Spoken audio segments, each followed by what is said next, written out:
Espiritismo Experimental, o Livro dos Médiuns, ou Guia dos Médiuns e dos Evocadores. Segunda parte das Manifestações Espíritas, capítulo 19, do papel dos médiuns nas comunicações espíritas. Então, no papel dos médiuns nas comunicações espíritas, nós vamos ter os seguintes tópicos: a influência do médium, a influência do espírito pessoal do médium, sistema dos médiuns inertes, aptidão de certos médiuns para coisas de que nada conhecem, línguas, música e desenho, dissertação de um espírito sobre o papel dos médiuns. Então são assuntos importantes, porque o médium ele vai ter uma influência muito grande nas comunicações. Cada médium ele tem o seu grupo de espíritos com o qual ele tem sintonia. Cada médium saiu de uma determinada região do mundo espiritual e por isso ele tem uma certa sintonia com esse grupo, uma afinidade com esse grupo. Ao longo dos trabalhos, ele vai então aperfeiçoando a sintonia com este grupo ou modificando a sua sintonia, de acordo com a sua posição moral, que vai ser falado no capítulo 20. Aí as coisas vão se modificando, vão se complicando ou vão facilitando. Se o médium tem boa influência moral, ele vai angariar sempre a simpatia e a proteção dos bons espíritos. Se o médium não tem boa influência moral, boa conduta moral, ele vai estar sempre correndo o risco de cair sob a influência dos maus espíritos. Eu digo correndo o risco de cair porque os bons sempre tentam proteger seus trabalhadores até um certo ponto. Dali para frente, eles avisam e as coisas acontecem. Então, todos aqueles que integram as lides espíritas, a caminhada espírita, eles devem estar sempre atentos no seguinte: todos somos responsáveis pela conduta dos médiuns. Se nós acharmos que temos que dar uma rasteirinha daqui e dali no próprio médium, às vezes dentro de determinados grupos, paradoxalmente, tem pessoas que ficam implicando com o médium, não quer que o médium receba a mensagem de determinados espíritos, quer que seja de outros, ou acha que outros médiuns não podem receber mensagem, é só o médium João. Então as coisas ficam meio complexas dentro da casa espírita. Porque nós, espíritas, na maioria das vezes, estamos sendo espíritas pela primeira reencarnação. Por uma série de conjunto de fatores, nós chegamos à doutrina espírita e, como todos nós carregamos um pouco do que fomos, trazemos da retaguarda nossas tendências, não sempre muito saudáveis. E aí isso traz uma série de influências nas comunicações, na nossa conduta, e é por isso que nós temos que estudar a doutrina espírita. É bom estudar o Livro dos Médiuns, o Livro dos Espíritos, o Evangelho e o Livro dos Médiuns. No Livro dos Espíritos você vai se familiarizar com todo o contexto da doutrina espírita. No Evangelho você vai ver que você tem que fazer uma reformulação de conceito de vida. E no Livro dos Médiuns você vai ver que se você não fizer a reformulação prevista no Evangelho, você pode se complicar.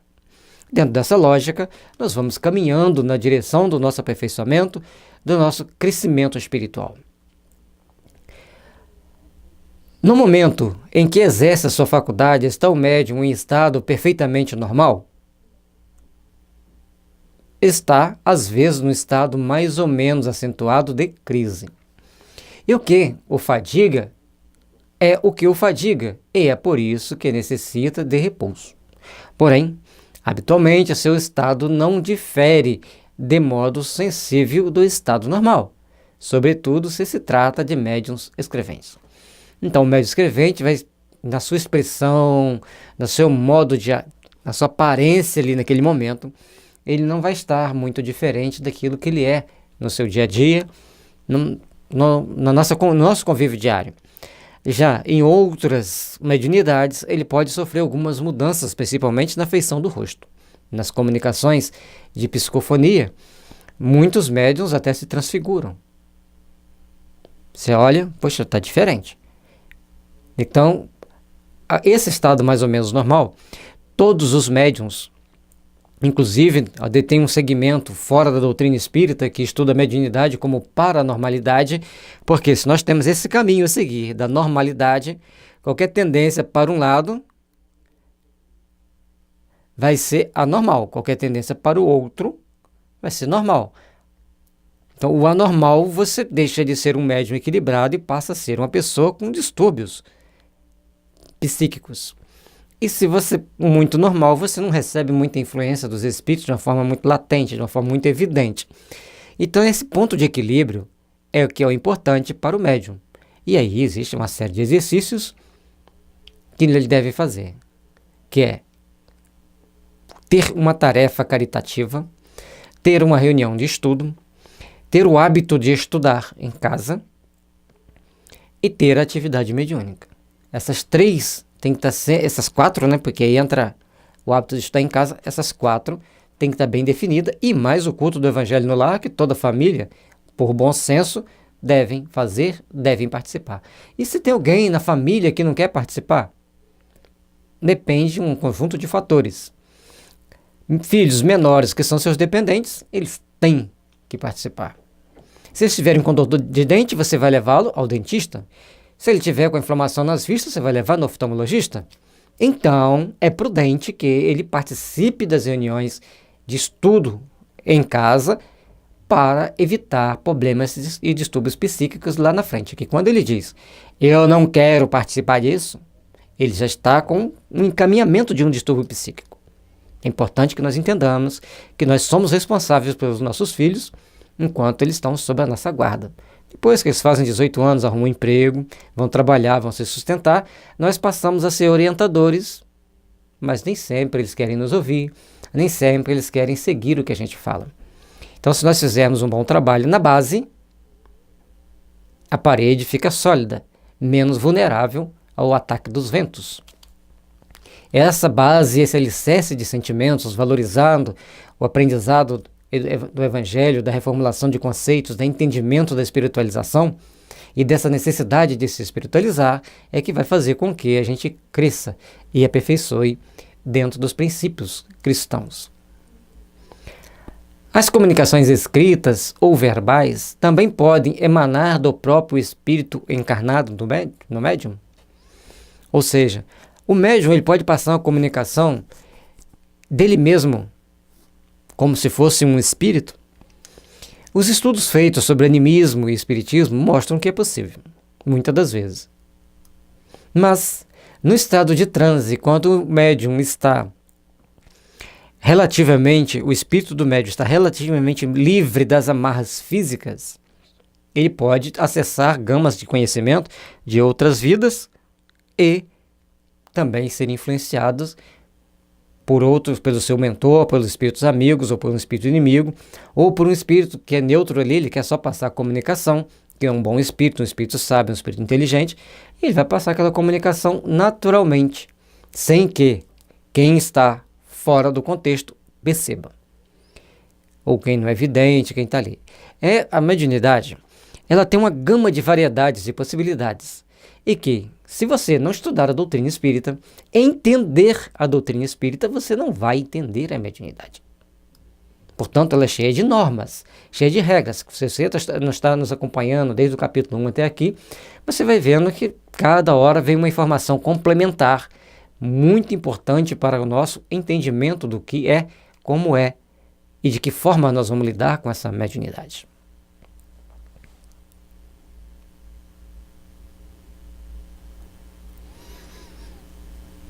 Então, a alma do médium pode comunicar-se, como a de qualquer outro. Se goza de certo grau de liberdade, recobra suas qualidades de espírito, conforme a gente já explicou antes. Tendes a prova disso nas visitas que vos fazem as almas de pessoas vivas, as quais, muitas das vezes, se comunicam convosco pela escrita, sem que as chameis. Porque ficais sabendo entre os espíritos que evocais, alguns há que estão encarnados na Terra. Então, como eles faziam evocação na época da codificação, alguns dos espíritos evocados, você evocava um espírito que viveu 200 anos na França, 200 anos atrás na França, ou há 1000 anos atrás na Grécia. Só que esse espírito já estava reencarnado, cumprindo determinadas missões, ele se comunicava, naturalmente, quando possível. Portanto, que ele sempre falava assim, marca o dia. Faça a evocação, marca o dia e a hora antes. Deixa tudo pré-determinado, que aí a equipe espiritual que trabalhava ali com aquele grupo de médiuns já preparava o espírito para naquele dia ele poder dormir mais cedo e se deslocar até o local da comunicação. Então tudo isso é importante que a gente entenda. A doutrina espírita, ela exige que nós estudemos. Eu faço a comparação como dirigir um carro. Você quer dirigir um carro, então você tem que tirar carteira. Para você tirar carteira, você tem que conhecer o Código Brasileiro de Trânsito. E aí tem uma série de normas que você tem que fazer e o psicoteste. O psicoteste seria aquele, comparavelmente, de forma didática, quando você vai conviver com as pessoas dentro da casa espírita para eles identificarem em você um bom médium, começarem a te aceitar dentro do grupo. Já estudar o Código Brasileiro de Trânsito podemos comparar como estudar a doutrina espírita. Então, para que você dirija um carro, você tem que ter esses conhecimentos e ser apto psicologicamente para você poder dirigir. Bom, na mediunidade, você tem que ser apto mediunicamente para participar dentro de uma reunião mediúnica, vamos dizer assim, e também conhecer a codificação. Isso é o básico para que a gente possa desempenhar bem e com segurança. Segurança sempre vai ser relativa à mediunidade. Portanto, precisamos estudar para entender, para melhor compreendermos a dimensão dessa maravilha chamada doutrina espírita. Eles então vos falam como espíritos e não como homens, porque não se havia de dar o mesmo com o médium. Só complementando a resposta anterior, que quando se evoca um espírito, ele já está reencarnado, ele vem naquele dia e conversa normalmente com o médium. Como se ele tivesse livre do corpo, e nesse momento ele está, porque ele está em desdobramento durante o sono. Agora, o Miramês, no livro Iniciação à Viagem Astral, ele mostra que nós somos muito suscetíveis a determinadas manias nossas, quando encarnados, durante o desdobramento. Por isso, tem sempre uma equipe que nos ampara, que nos protege, que nos dá suporte para colaborarmos nos trabalhos espirituais. Então, sempre nós vamos ter que estar sob a guarda de alguém que nos protege. Espera aí, mas você está trazendo para o estudo do Livro dos Médiuns o livro Iniciação à Viagem Astral? Lógico que são as obras auxiliares. Chico Xavier, Divaldo Franco, João Nunes Maia, José Raul Teixeira, Maria Lúcia Moreira Vasconcelos, Ivone Pereira, Irene Machado, são médiuns, dentre outros, que não tem como citar todos aqui, citamos aqueles mais antigos, são médiuns que trouxeram as obras que vieram complementar a base da doutrina. Portanto, nós vamos citá-los para que a gente possa entender. Não parece que esta explicação confirma a opinião dos que entendem que todas as comunicações provêm do espírito do médium e não do espírito estranho? E não de espírito estranho? E aqui vem outro detalhe muito importante, porque na maioria das vezes nós queremos entender tudo pelo prisma da nossa razão. Muitas das vezes, nós não procuramos entender as coisas pela lógica que a doutrina espírita está trazendo. Então a gente pega um ponto e se apega naquele ponto ali como se fosse a nossa tábua de salvação. Portanto, temos que ter flexibilidade e raciocínio mais amplos para podermos entender. Como ele fala aqui na prece, não parece que essa explicação confirma a opinião dos que entendem que todas as comunicações provêm do espírito do médium e não do espírito estranho. Ele está dizendo que tem pessoas que se apegam a este ponto fixamente. E vamos para a resposta. Os que assim pensam só erram em dar em caráter absoluto a opinião que sustentam. Olha como que é importante a resposta dos espíritos. Ela não pode ter um caráter absoluto, ela tem que ter um caráter flexível. Algumas vezes é o próprio médium que dá a comunicação. Mas para que o médium dê uma comunicação, ele tem que estar sob o assessoramento de espíritos para que ele desloque do corpo, saia das amarras físicas, continue mantendo o domínio sobre o corpo e se expresse como um espírito livre com conhecimento ampliado. Para ele fazer isso, segundo o que nós já estudamos dentro de livros respeitáveis dentro da doutrina espírita, ele precisa estar assessorado por um bom espírito. Portanto, sempre terá interferência de outros espíritos. Outros, nem sempre de outro. Outros no plural mesmo. Portanto, é fora de dúvida que o espírito do médium pode agir por si mesmo. Isso, porém, não é razão para que outros não atuem igualmente por seu intermédio. E aí, como? Nós temos o entendimento hoje, com as explicações complementares que vêm, que sempre tem um espírito protegendo o médium, ele pode passar informação não. E no próprio livro dos médiuns, lá atrás, nós já vimos sobre o sonambulismo, que uma pessoa fazia indicações, indicava os remédios que a pessoa precisava de tomar para que ela se melhorasse, e aí um dia pergunta para ele o que ele estava vendo. Ele escreve que estava vendo qual remédio. Não, meu anjo que me passa essas informações hoje não está aqui, eu não posso passar. Ele era sonâmbulo, era ele que passava as informações, ele que via o que estava acontecendo com aquela pessoa, dava todos os detalhes, mas o remédio, ele dependia do espírito que o ajudava. Isso é importante que nós entendamos.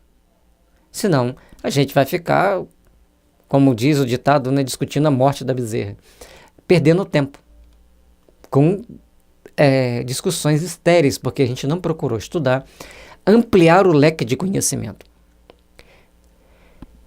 Como distinguir se o espírito que responde é o do médium ou outro? Pela natureza das comunicações, estuda as circunstâncias e a linguagem e distinguirás. Mas, como as comunicações têm a marca do espírito comunicante e do médium, o Chico tem até um texto que ele recebe uma mensagem de Francisco de Assis e Pietro Baldi recebe a mesma mensagem de Francisco de Assis. A escrita é totalmente diferente. Então, a comunicação do espírito tem o cunho da personalidade e o conhecimento e a afinidade e a amplitude mediúnica do médium. Tem médiuns que são muito mais livres para dar comunicação, tem médiuns que são menos livres para dar a comunicação. Então são coisas que variam, que podem chegar a um número, uma grande variedade de situações, de acordo com cada médium e cada grupo de espíritos que trabalham com o médium ou com a reunião mediúnica. No estado de sonambulismo ou de êxtase é que principalmente o espírito do médium se manifesta, porque então se encontra mais livre. No entanto, normal é mais difícil. Aliás, há respostas que se lhe dão não podem atribuir de modo algum. Por isso é que te digo, estuda e observa. Foi o que a gente falou antes. Temos que estudar, temos que observar. Não podemos nos frustrar por causa de um entendimento errado. Não podemos nos frustrar por causa de uma falha do médium ou daquilo que nós queríamos. Porque tudo na vida vai trazer resultados positivos e negativos. Os físicos, que tanto evoluíram, a física que deu um grande salto evolutivo, a única ciência praticamente que evoluiu na Terra é a física. E a física e a eletrônica, que também a eletrônica é subordinada à física, foram as duas que evoluíram, as outras ficaram no mesmo lugar, ou o que cresceram depende dessas duas. Elas foram feitas por pessoas que não tinham vergonha de errar, não tinham medo de errar. Errava, levantava a cabeça, começava de novo. É o normal de pessoas saudáveis e inteligentes. Portanto, ele fala, observa, estuda e observa. E é por isso, por tentativa e erro, por repetições das experiências e buscar o aperfeiçoamento que os físicos chegaram a tamanha evolução, assim como as pessoas da área da eletrônica. Da mesma forma, Kardec fez uma série de experimentos na base, conforme ele relata no início do Livro dos Médiuns, para chegar ao aperfeiçoamento da mediunidade no próprio médium, da expressão do espírito pelo próprio médium integralmente. Foi o resultado de uma grande sequência de estudo. Nota, quando uma pessoa nos fala, distingue facilmente o que vem dela daquilo que ela é apenas o eco. O mesmo se verifica com os médiuns. Então, fica bem claro a gente perceber quando é da pessoa, quando é do médium. E às vezes o médium no dia a dia ele é bem limitado em termos de conhecimento, em termos de cultura. Mas mediunizado, ele exalta um conhecimento nele, vê um conjunto de informações transcendentes e de extrema importância para o impulso do desenvolvimento humano.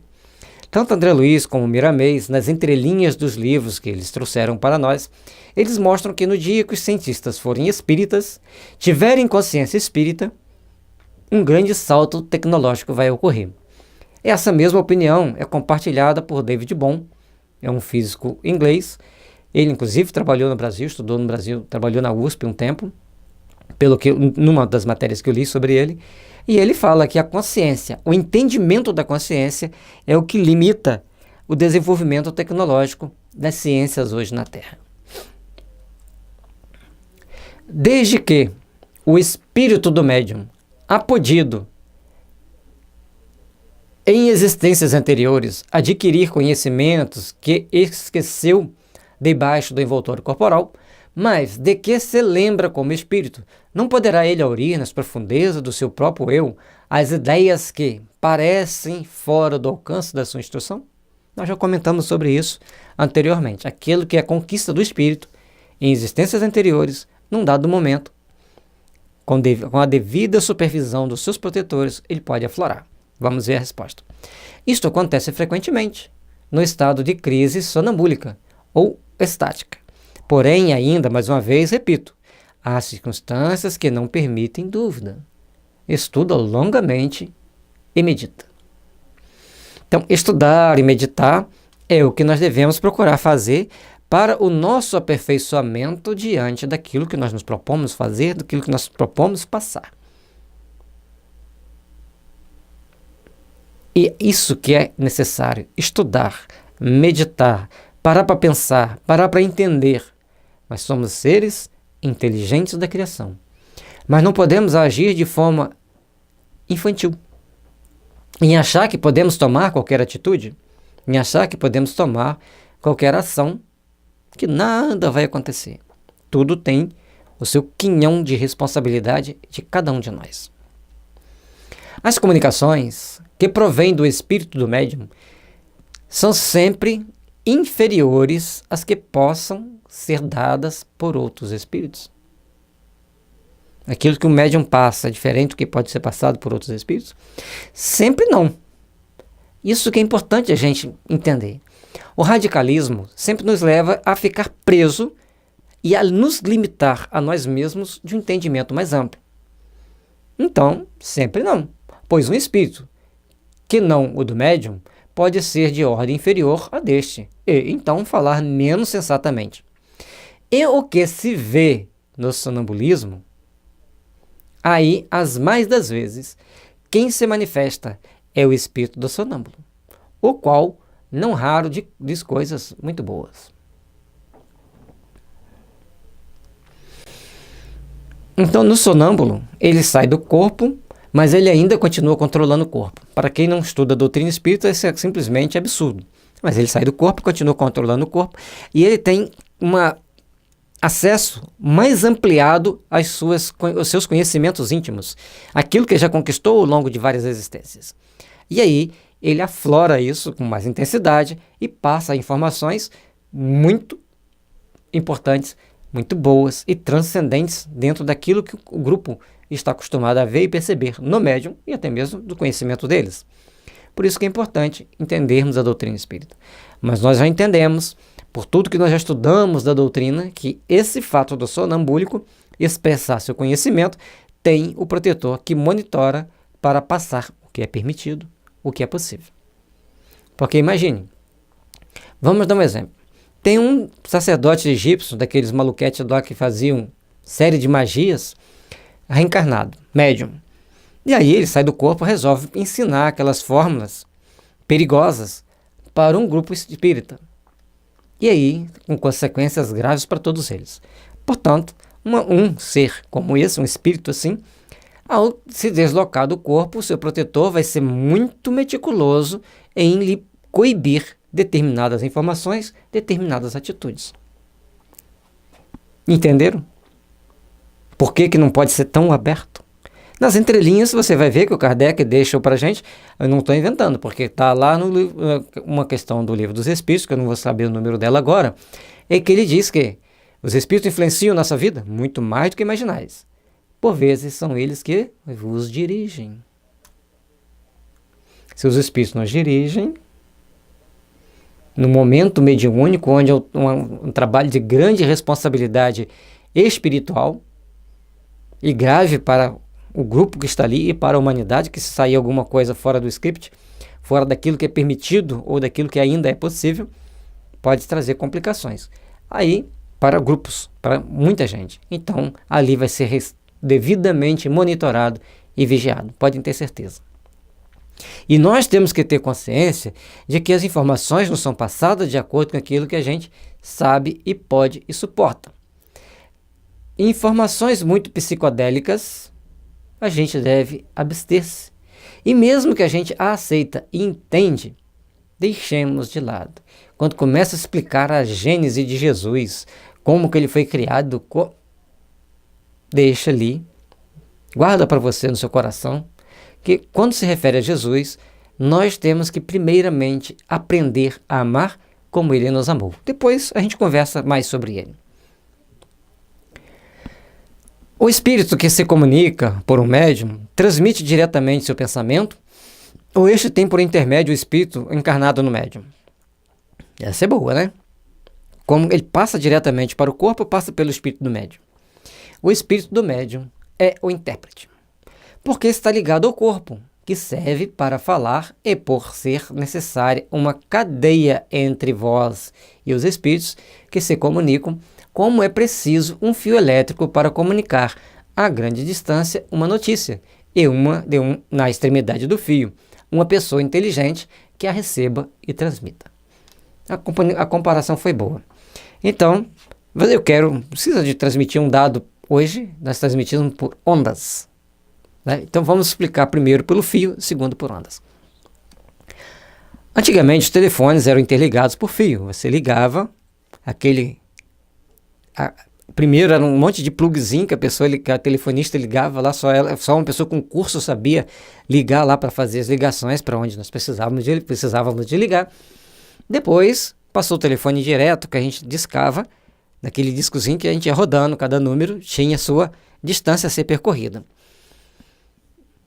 E aí, do outro lado da linha, na outra ponta do fio, tinha outro telefone que recebia a mensagem e a pessoa transmutava aquele sinal na saída do som. Ele era transmutado e até ainda é, né, transmutado em impulsos elétricos que seguia pelo fio, e na outra ponta da linha, outro aparelho ligado aos fios, aquele sinal elétrico era transmutado em sinal de áudio e a pessoa que está lá do outro lado escuta. Bom, o pensamento do espírito é passado para o pensamento do espírito comunicante, é passado para o pensamento do médium, e esse passa para o corpo físico e bota no papel ou fala.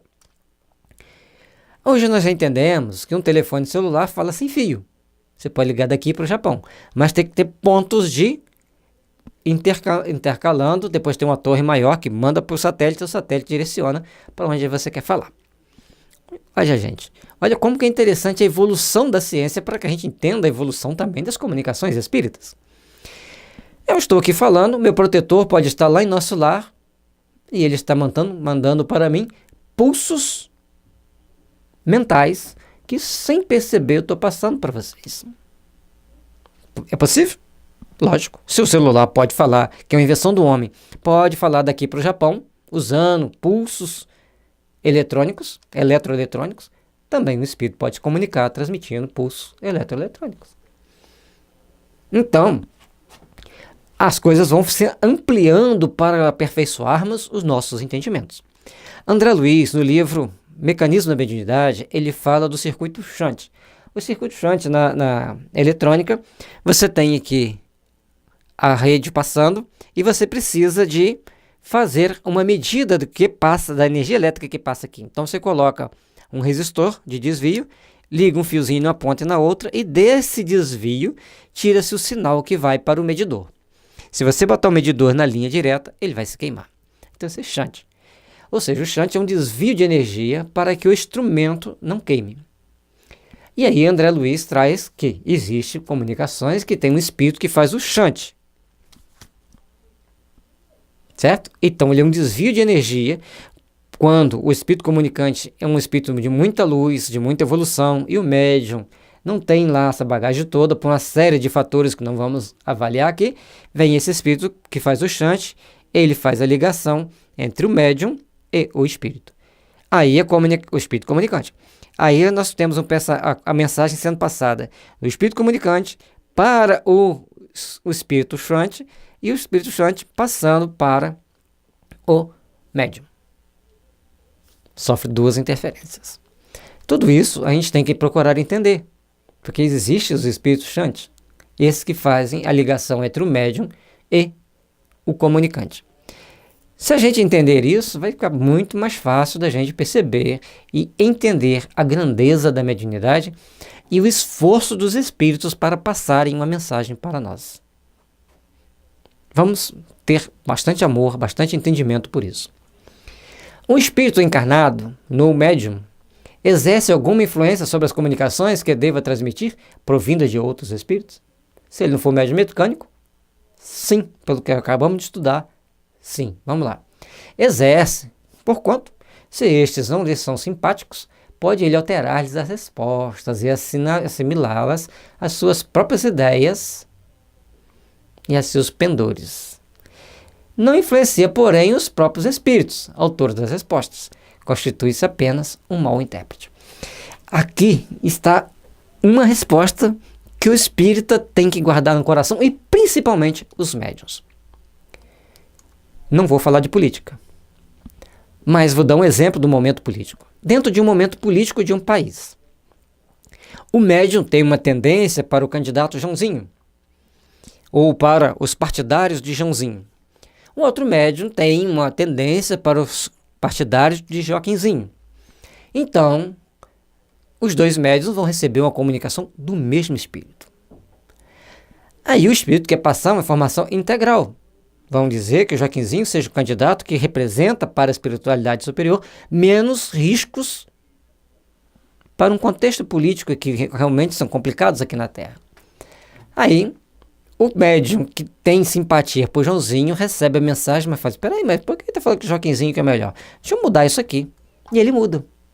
Coloca aquilo ali de um jeito tal que vai achar que o Joãozinho é melhor. Aí o médium que tem a tendência de perceber que de uma forma mais ampla, mas ele gosta do Joaquinzinho, ele vai receber uma mensagem mais tendenciosa para o Joaquinzinho. E um terceiro médium é neutro. Ele não quer saber de Joãozinho, não quer saber de Joaquinzinho, ele quer saber do que é melhor. A sua mensagem vai ser melhor. Mas como ele é neutro, cada um vai entender aquilo que quer entender. Então, nesses momentos, é muito delicado, por isso que os espíritos sempre falam, política e religião não se discute. E a gente não devemos nos abster de entender a política, até mesmo de conversar com os nossos amigos dentro do ambiente espírita, até mesmo para trocarmos opiniões, corrigirmos equívocos.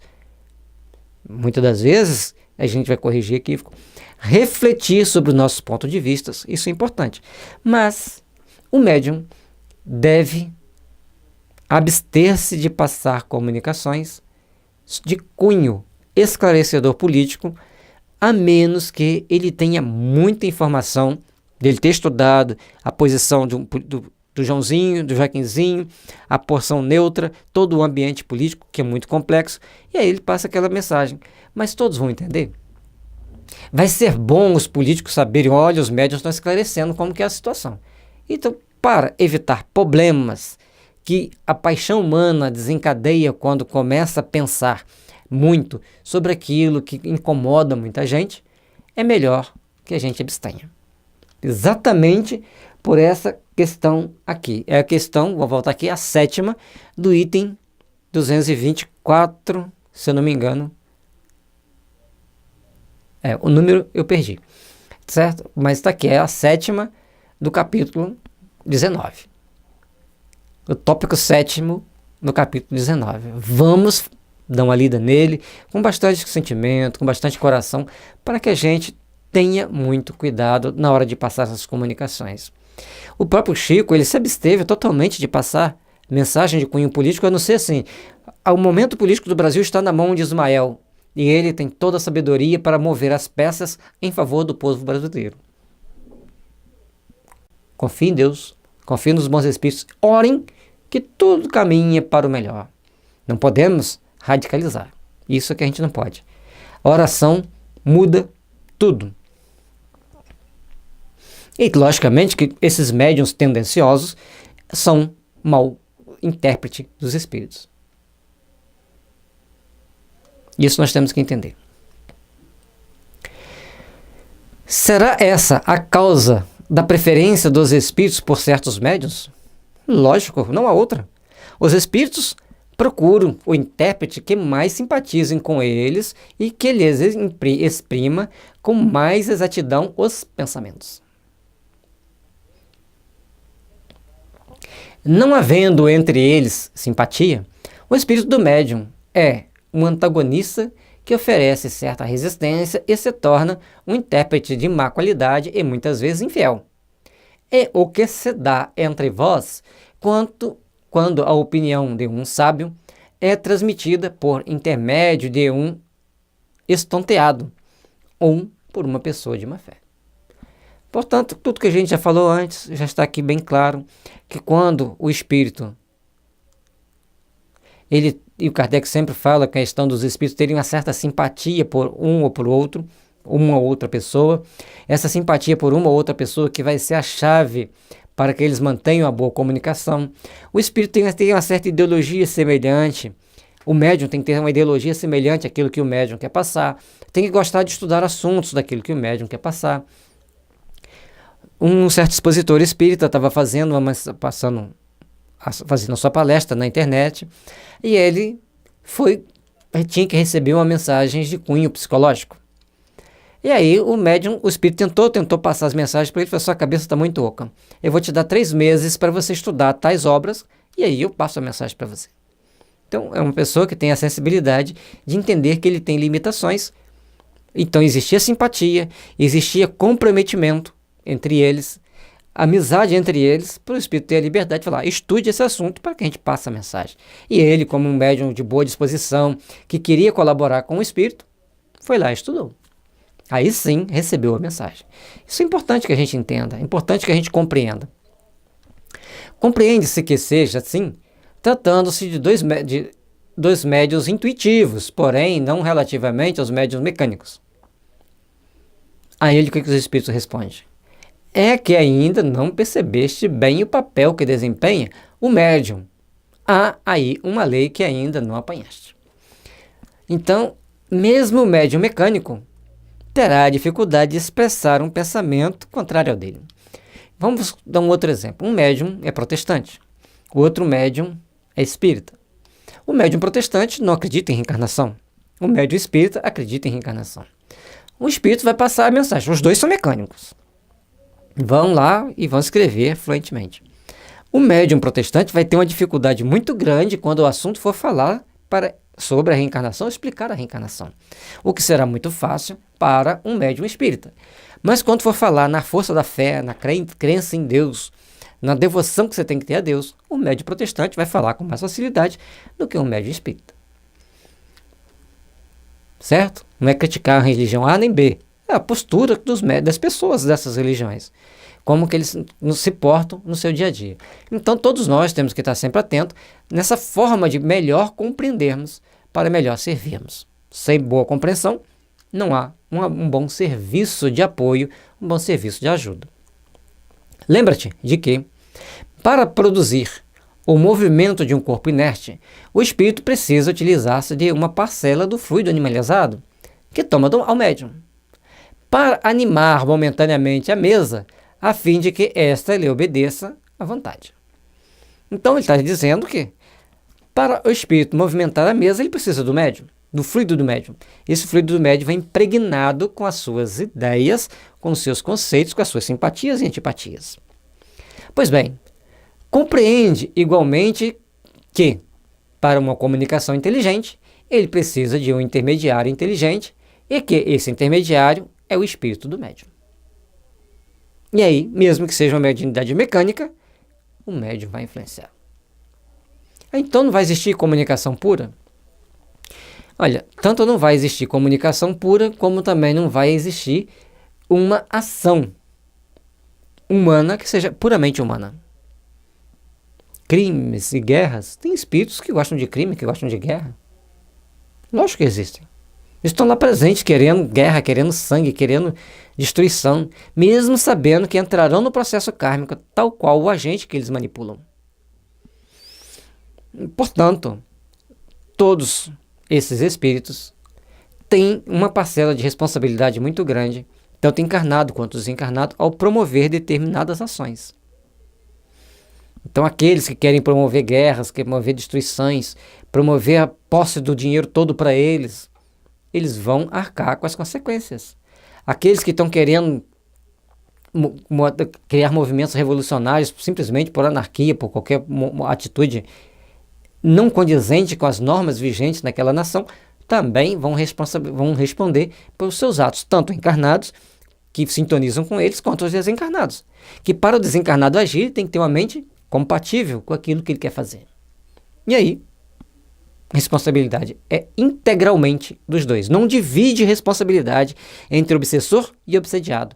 Ambos respondem 100% perante as leis divinas.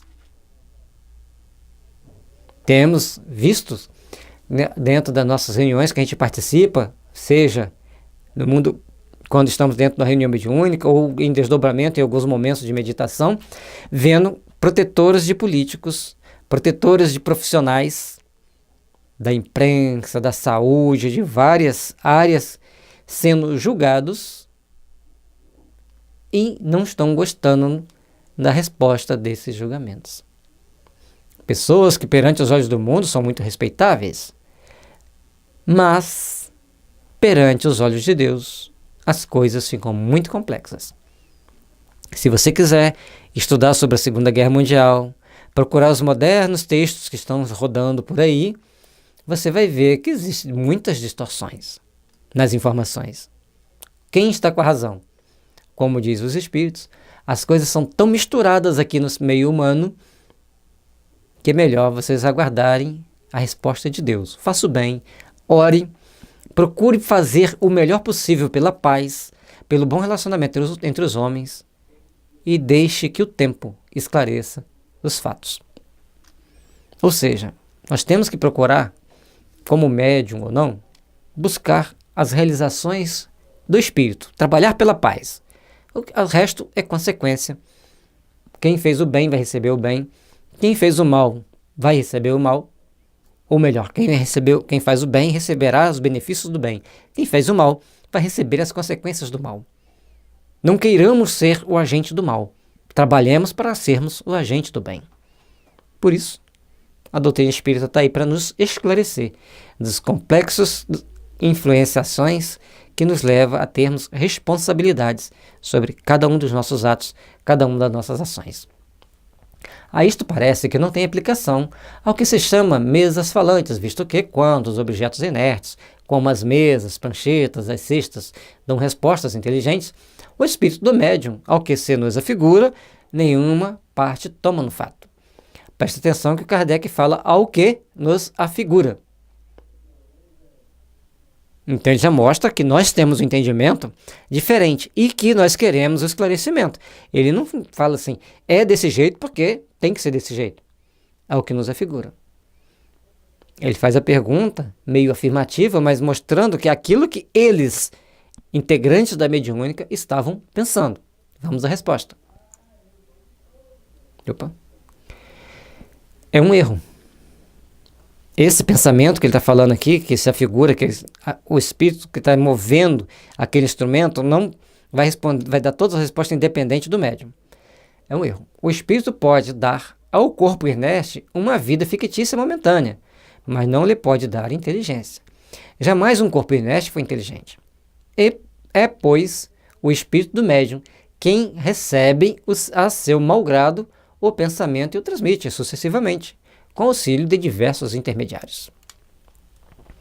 Olha, o médium de efeitos físicos recebe a informação e transmite através daqueles fluidos que ele está doando para que o objeto se mova. Mas tem sucessivamente auxílios de diversos intermediários. Dentro de uma reunião de efeitos físicos, tem um médium que doa mais, que influencia mais, mas tem vários colaboradores ali junto. Sozinhos, esses não produziriam determinados efeitos, mas no grupo, eles ajudam a produzir o efeito. É o que hoje nós chamamos de médium de sustentação.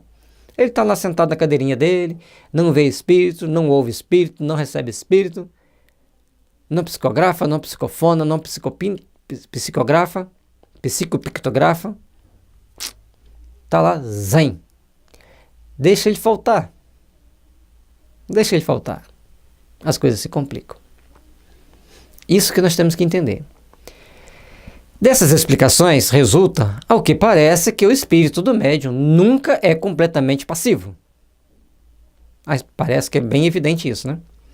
É passivo quando não mistura suas próprias ideias com as do espírito que se comunica. Mas nunca é inteiramente nulo. Passivo, sim, quando ele é bem fiel ao que o espírito quer passar. Mas nulo não vai ser. Seu concurso é sempre indispensável, como o de um intermediário. Embora se trate dos que chamais médiuns mecânicos. Portanto, por mais passivo que seja, mesmo que seja mecânico, ele vai ser passivo, mas não nulo. Terá sempre uma parcela de contribuição íntima e pessoal para o fato. É importante a gente entender, é importante a gente estudar, mas o médium sozinho, sem auxílio do espírito, ele não produz aquele trabalho. E quando a gente acompanha na prática, que a gente já estudou a doutrina espírita, que a gente participa das reuniões mediúnicas, a gente vê os espíritos se comunicando, sabe quem é obsediado por ele, por vários fatores inerentes ali na comunicação, a gente sabe, e a gente vê as melhoras do obsediado, a gente tem certeza que a mediunidade funciona.